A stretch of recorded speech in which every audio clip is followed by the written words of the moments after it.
Welcome everybody to the October 27th version of the Gary and Gary Show. As you can see, there's one Gary missing, and I am filling in because he's got a respiratory illness. So today is going to be a packed agenda covering a multitude of viruses, including COVID status, flu activity, RSV, and monkeypox, of course, and the new screening sign for Ebola. Just a quick update on the current status of our COVID. The Sutter numbers today are running around about 5%. It's really been pretty stable the last few weeks. Remember, this is the lab reported positivity rate, which is likely only close to what we really have because there's so much testing in home and we don't have those numbers. So Gary, take it away. Tell us about all the viruses. Well, so everyone, I wanted you to know that we tried to get Jay Leno. I wasn't available, but Steve decided to step in anyway during the holiday season, so happy Halloween, everyone. We wanted to make sure we got this done because there are a lot of things in the news and want to help you with that. As Steve mentioned, our Sutter COVID rates are at 5%, not going lower. I really think that the COVID activity and the transmission rate in the community is up a little bit. I think it needs to go up as we get into the winter season. Last time we were here, I talked about how many viruses are probably going to overlap one another, and this is going to be somewhat of a mixed viral season. And certainly I think we're starting to see that right now. So with that to do, I want to show you a couple things. One is, Steve showed you the Sutter footprint, and I want to show you kind of what's happening US-wide. So this is a CDC slide showing the counties, and this shows transmission by the counties. A month ago, this was worse. It's going to go up again very soon. And as you can see, if you're red, it's bad. If you're yellow, it's moderate. And if you're blue, it's low. So California still has moderate COVID transmission. And our hospital rates are going down nationwide, but we still have the highest hospital rates in the world. So tremendous for COVID. I also want to show you a little bit on the variants. So the next slide shows you kind of what we're in Region 9 by the CDC, which includes Arizona, California, Nevada, Hawaii, and some of the Pacific Islands. And to the left, I just want to show you that this is a week by week spread of all the variants. And all of the variants circulating right now are Omicron subvariants. And there are a couple new ones that are surfaced and have been in the news. BA5 represents still 76% of our variants in this region. And then there are some subvariants of BA5, BQ1, BF7, BQ1.1. These are subvariants of Omicron, so it's like these are grandchildren of Omicron. And I want to show you a graph to the right. This one's somewhat new. This is a phylogenetic tree of Omicron, how it's kind of evolved over time. The Alpha variant, the Delta variant, the Lambda variant, and now the Omicron variant are all separate variants. One didn't come from the other. But in the Omicron variant at about 3 o'clock there, you can see the yellow and the orange. Those are the subvariants of Omicron. BA1, BA2, BA3, BA4. And in BA5, there's been subvariants. Those subvariants right now look to be a little bit more contagious. But clinically, this is what you need to know. So I'm going to replace that with this new table here. These are the new table of the variants. And this is what you need to know. The new variants appear to be a little bit more contagious, but they're not more severe. That's good.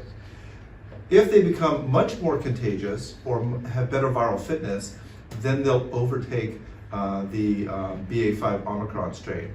But as long as the BA5 Omicron substrain becomes predominant, then the new subvariants of that substrain will become sort of in the mix for dominance. Now, the vaccines are still effective. So despite the new subvariants, vaccine is holding up very well, including the bivalent vaccine that we have out. Testing is still effective. So despite having subvariants, the testing that we're doing is still terrific in the hospital. So NAT testing and PCR testing is really very good. The home testing, however, might break down a little bit with the new subvariants. And all antivirals are effective. So are the subvariants clinically relevant? They are in two specific areas. One is natural infection is not as good with the subvariants. So if you wait and not get vaccine and you just wait to get infection, thinking that, oh, my natural infection will give me long-lasting immunity, it actually doesn't do that. So if you got infected with a BA1 subvariant, you can still get a BA5 subvariant infection. The other area is that monoclonal antibodies are losing their effectiveness with some of the subvariants, but bebtelovimab still seems to be the main one that's holding strong. So this is more in the immunosuppressed and in the prophylactic mode. So clinically, things are not changing very much with the subvariants for clinicians. Just realize that it's a good time to tell your patients to get vaccinated. So Gary, so if you Yes. feel like you have the symptoms of COVID and your home test is negative and you're still pretty convinced, should you come in for a PCR test? That's a good question. Not necessarily. So what we're telling patients, if your home test is negative and you're concerned about COVID, test again the next day. And then test again one more day. Because the home testing seems to lag a day or two behind the PCR sensitivity. If you do 3 testing and you're concerned that someone at home might be very susceptible to COVID, like an elderly person, an immune suppressed person, then I would come in and get PCR testing. But the kicker is, it might not be COVID. And I'm going to show you in a minute that it might just be rhinovirus. It might be parainfluenza virus, because there's so many different circulating viruses. And last time we talked, we mentioned that the predominant symptom of COVID right now with Omicron is a sore throat. It used to be loss of taste, loss of smell, but now it's predominantly a sore throat. And I'm seeing that in a lot of younger folks, in younger, healthy folks, college age, teenage kids, young adults. It's a sore throat. For the elderly population, it's still a stuffy head. So what's new in the COVID? There's a little bit of news with vaccine. And so in the vaccine news, Pfizer and Moderna, as you know, have a bivalent vaccine. They look really good. It's 2 strains. It's given 2 months from the last vaccine dose. And about 12% of Sonoma County has received the bivalent booster dose. And San Francisco, for example, is up to 17%. So San Francisco and Marin County have the highest counties in California, and we're not far behind at 12%. Now the Novavax vaccine booster was just approved. So Novavax is a protein-based adjuvant vaccine, kind of like our hepatitis B vaccine. So for people who can't take an mRNA vaccine, are nervous about an mRNA vaccine, or have had side effects to an mRNA vaccine, the Pfizer or the Moderna, they can take the Novavax vaccine. But however, this one is given 6 months from the last dose, not 2 months like Moderna and Pfizer, but 6 months from the last dose. And in any of these vaccines, it's okay to mix and match. If you got one basic series or a different vaccine, or you got 3 shots of a monoclonal and you still have not had a bivalent vaccine, you can get either the Moderna, the Pfizer, or the new Novavax booster. And it looks really good. So one is not better than the other. So why do you think the revaccination rate is still lagging so low compared to initial series? I think people are just tired. I think they're kind of worn out, and they're tired of kind of hearing it on the news as a browbeating, sensational message. I think the real area to make an impact is in the doctor's office. When patients are seeing nurses, physicians, some of our APCs, that's the time to tell patients this is really an important time to get your COVID shot and your flu shot, and you can get them at the same time. So I think patients still have confidence with us, but they're really sick about hearing it on the news.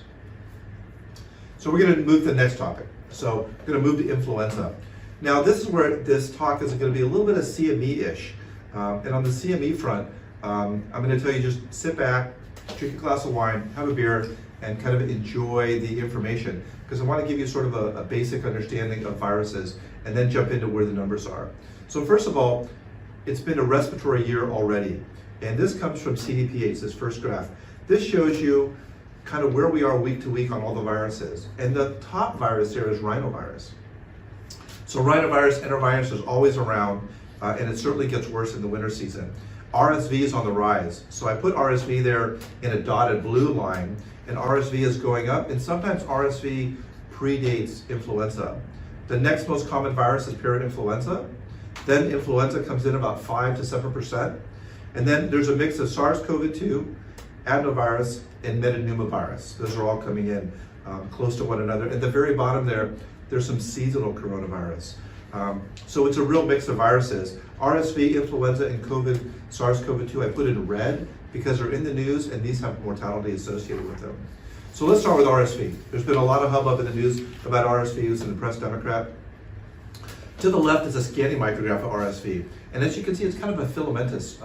It's a filamentous or a long, elongated virus. It's an RNA virus. Is that important? It is important because it's an RNA viruses, as opposed to DNA viruses, tend to mutate more. And just so you know, we have no vaccine for RSV. We have no effective outpatient treatment. It's really supportive care. And there are some treatments that we use in the hospital, some monoclonal antibodies, ribavirin, but they don't really change mortality.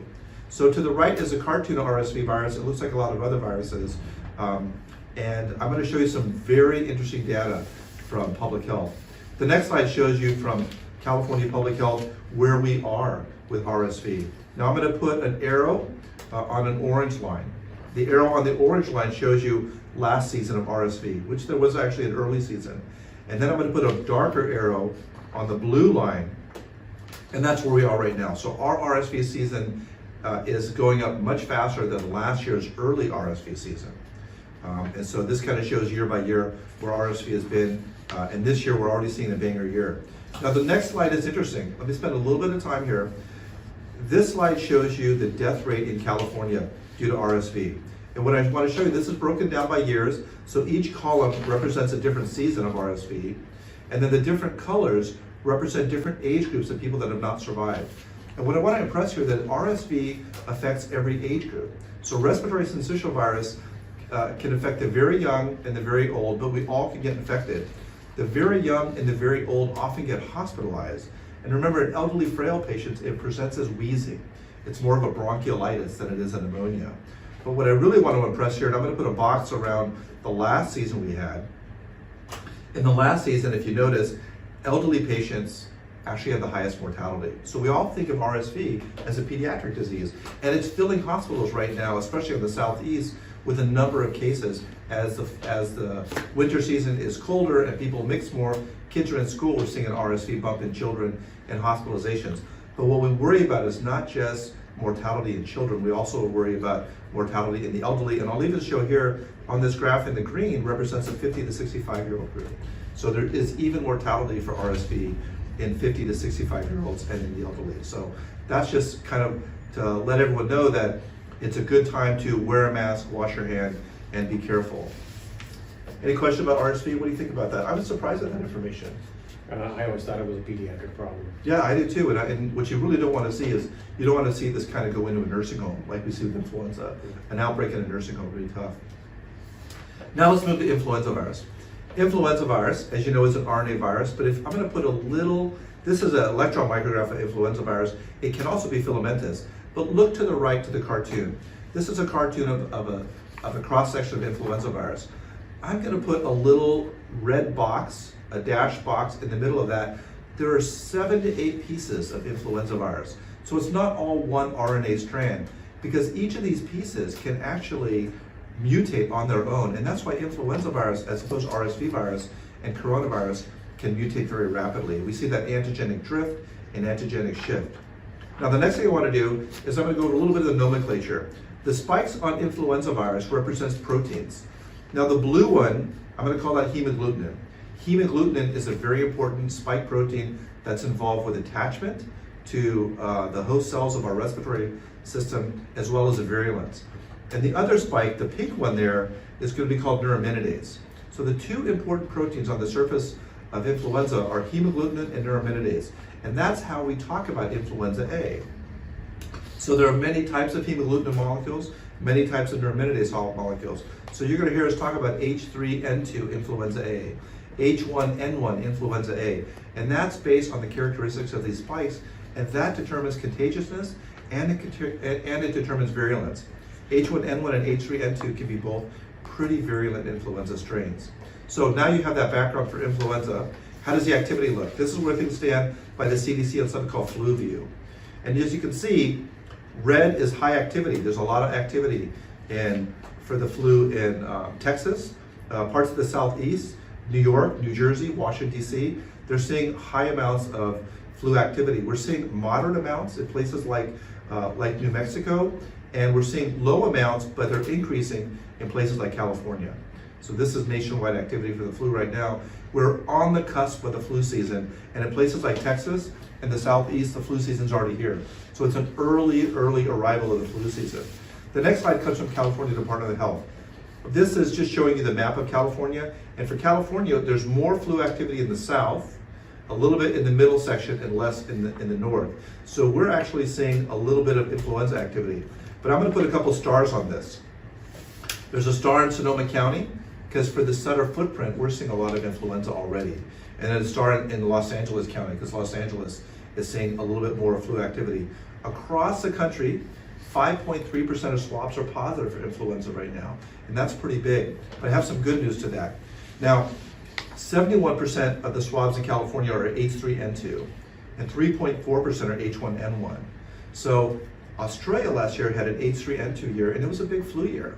So we're kind of bracing for something similar to what Australia had, but there's also a little bit of H1N1. The good news is the vaccine seems to match really good this year. So this year the vaccine's a good match, and we haven't seen the drift yet already in the season. So that's really important. The next slide is going to be how our flu activity is for our hospital. This is Santa Rosa Regional Hospital, and these are ED swabs. As you can see, our positive swab rate has gone up a lot in the ED. So we're getting 3 to 5 positive swabs a day, and that's that's for October. And right now, for Santa Rosa, 8.6% of our swabs are coming back positive. So we're the hot spot in the Sutter footprint.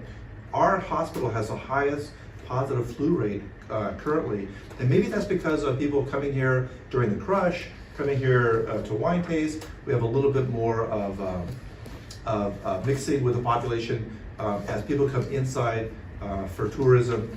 Hard to know why that is, but it's important to know that for Santa Rosa, our flu season is already here. Now, usually at 10%, we say, okay, the flu season is officially here. And this data is probably 48 hours old. We might be at 10% now. So influenza is here. It's a great time to have your patients vaccinated, and I would really urge them to do so. I also want to just show this last slide. This is very similar to RSV. This is CDPH data showing influenza deaths. And as you can see for each season, we worry about the very young and we worry about the very old not surviving influenza. But I also want to point out that in every category, including 18 to 49-year-olds, 50 to 65-year-olds, some people don't survive influenza. So not getting an influenza shot is like driving down the freeway without a seatbelt. So I really think it's important to impress COVID vaccines this year for patients, as well as influenza vaccines. So that was a lot of information about the viruses. I want to go back and just remind you for that one slide that showed all of the viruses. You know, there's a lot more viruses out there than just influenza, RSV, and COVID. But I think this is going to be a smorgasbord year for that.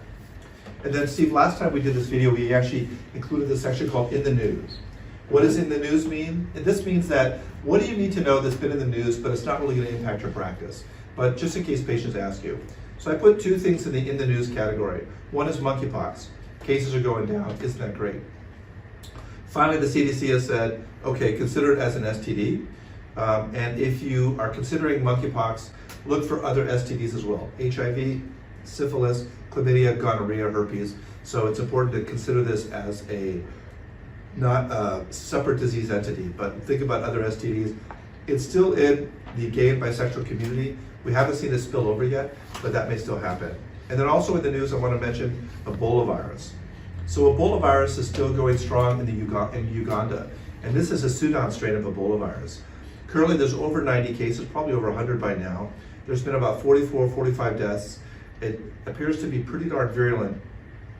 But now we're seeing cases in the city of Kampala. That's one of the capitals of Uganda. So Kampala is seeing some person-to-person spread, and so the World Health Organization is concerned about that. There are no cases outside of Uganda. So none in the US, none in California, none in Europe, none in other areas of Africa. So it seems to be limited to Uganda right now. On October 6th, the CDC reported that all passengers coming from Uganda to the US will be directed towards 5 specific airports, and they'll be screened. So this is very similar to what we saw in 2014, 2015 with the Ebola outbreak in West Africa.